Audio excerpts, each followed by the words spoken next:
Аялдағы ең жаман көрілген, ең жағымсыз 5 сыпат. Алардың ең біріншісі бұл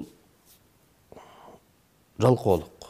Ертеменен тұрбайды, бала чақасын қарағанға, үйін жиштырғанға, тазалағанға, күйеусүнү жакшына кылып кийиндирип чыгарганга аракет кылбайт. Көпчүлүк убактын телефон менен, убакыт менен өткөзөт. Бул аялдагы эң жаман көрүлгөн сыпаттардын бири. Экинчиси бул качан көрсөң каниетсиздик.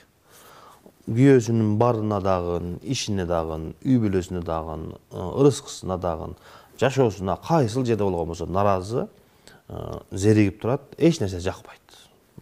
Буну алып келсе деле, ойун өтсө деле, жакшы сөз айтса деле, кандай болсо дагы ал аялга үйдөгү эркек жакпайт. Бул дагы аялдагы эң бир жаман сыпаттардын бири. Үчүнчүсү бул күйөөсүнө болгон мамиледеги жакшы сөздөрдү айтпагандыгы. Ошол күйөөсү эртең чачап келет, кечинде эртең кечке иштеп, же башка мамлекетке барып иштеп келет, же болбосо иштеп жүрөт, эртең кечке чейин такси кылышы мүмкүн, маршрутка айдашы мүмкүн, талаада иштеп келиши мүмкүн.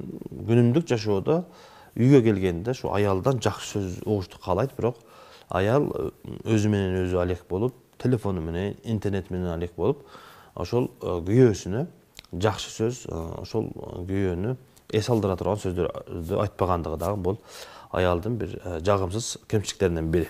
Андан кийинкиси кызганыч. Кызганыч, табигый кызганычта эч кандай сөз жок, бирок ашыкча болуп, аша чаап кеткендик бул жаман сыпаттардын бири.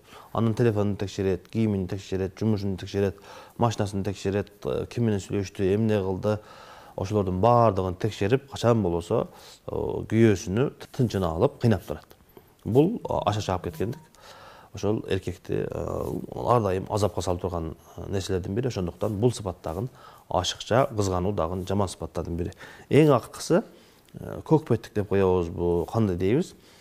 Өзүнүн сөзүнөн кайтпагандык. Бул сөз айтса, анын тетесин айтат, оңду айткан болсо, солду айтат.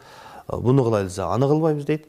Ошентип, же болбосо өзүнүн кандай бир ой пикири болгон болсо, ошол ой пикиринен кайтпастан, меники туура, мен акмын, мен адилеттүүлүмүн, мен акылуумун, мен жакшылыкты көбүрөөк кылдым, мен көбүрөөк курбанчылык кылдым деп ар дайым өзүнүкүн бербеген сыпаттагы бул өзгөчө жаман сыпаттардын бири. Ошол жанында жашаган күйөөнү ар дайым азапка салып тура турган нерселердин бири. Ошондуктан Алла Тааладан сураганыбыз ар бирибиздин үй бүлөбүздө ушундай аялдарыбыздан ушундай жагымсыз болгон сыпаттарды Алла Таалам алыс кылсын. Ар бир үй бүлөнү Алла Таалам өзү бактылуу кылсын.